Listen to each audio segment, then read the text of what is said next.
issue is that the demographics in Columbia County are that, and as you might notice by the audience here, is becoming older. What the issues do you see the city facing in dealing with that demographic?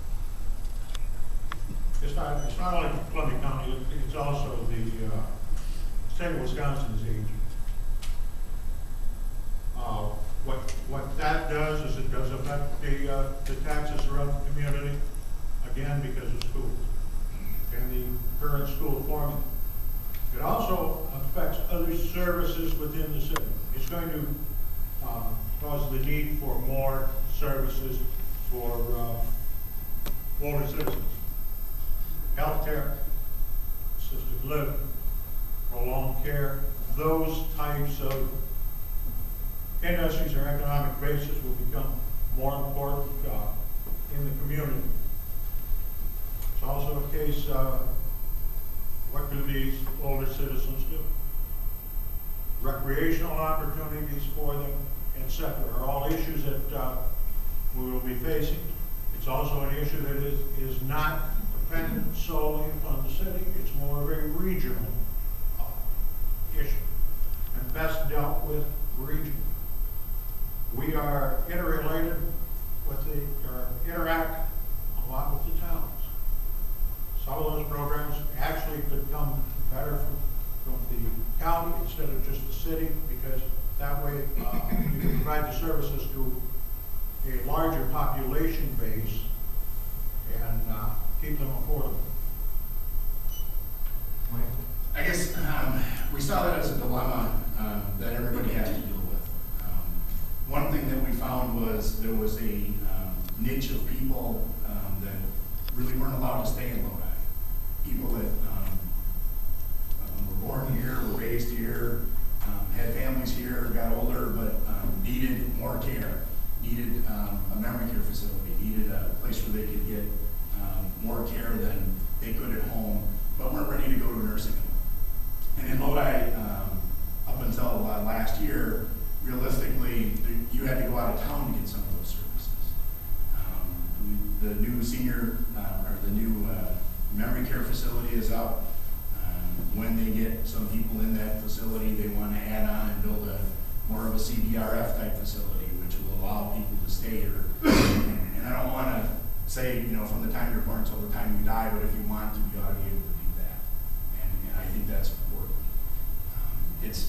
It's difficult because one of the dilemmas is you don't want to make your town so attractive to senior citizens and nobody else, or otherwise you're kind of stuck on, now we don't have enough kids in the school. So you got to try to balance so you can have both.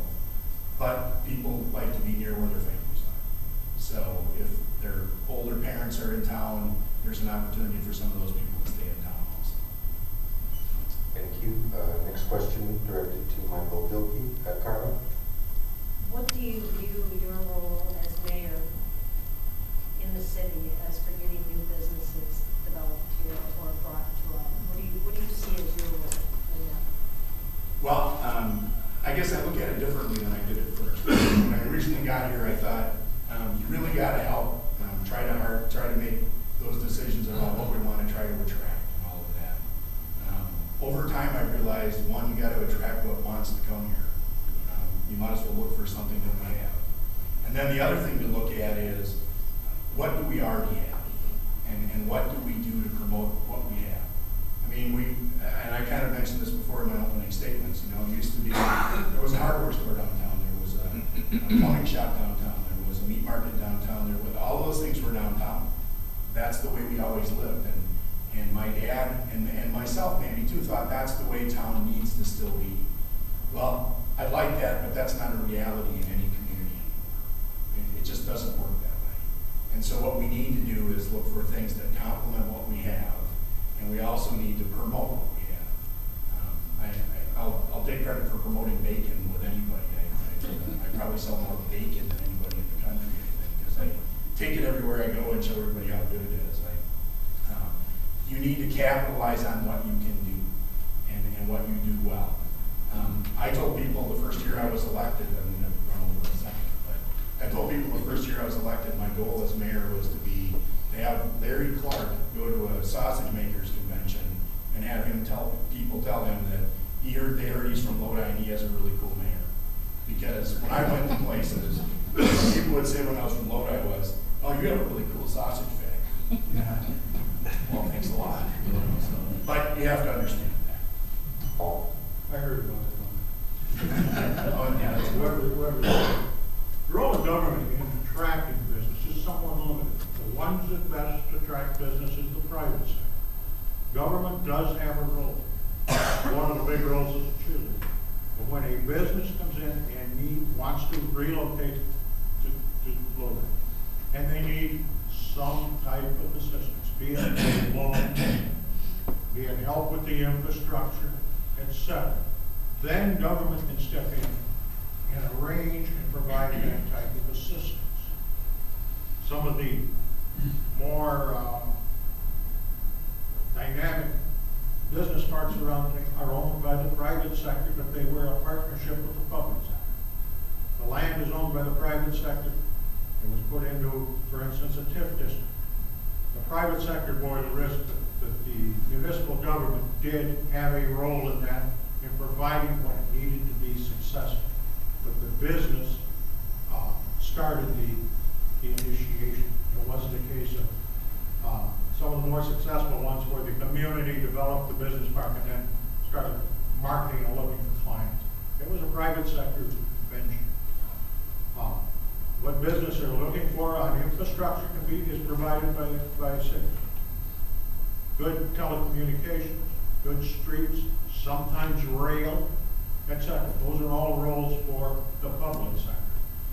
The private sector, though, is the best attractor of new business. I'll give you a couple extra seconds. Okay. Mike, I hate to tell you, it's not up to you. But you'll get the first question now on this one, and the next question from Mr. Gorst. Ted?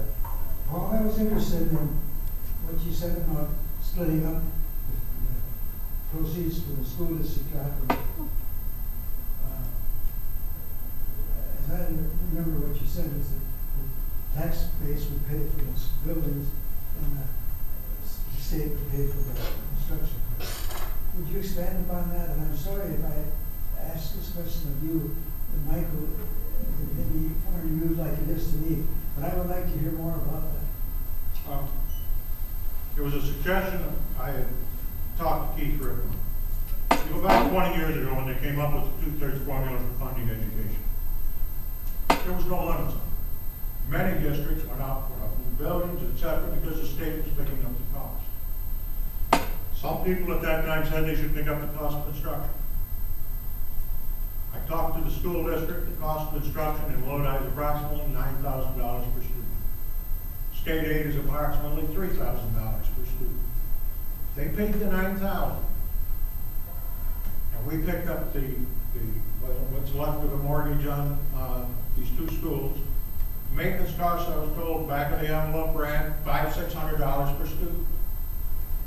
I think by doing something like that, or starting that conversation, because there's nothing but the back of an envelope figures right now, you could come to some type of an arrangement where the state has some restraints on it, but it takes a large portion of the cost of education off the property tax, because the property tax, property today has no bearing on ability to pay personal wealth or anything like that. That's a 19th century funding mechanism for education, and we're in the 21st century, and it's totally different.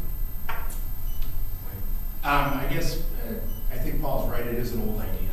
I've heard that too. Actually, the first time I really heard anybody spend some time explaining that philosophy to me was Roger Watson when he was the town chair of the town of Lodi. And he was really big on it. And we actually went and met with our legislators and said, gee, we need to think about how this is done because the way it's done isn't working. Well, you know what happened. The answer is really nothing. But the philosophy has been around for a long time. One of the things that everybody thinks is a positive about that is that then bit better ability to control helping out where they need other teachers or more teachers or different teachers of different disciplines. I think one of the hangups is that I think everybody considers that the teachers would then all become state employees. And nobody really liked that idea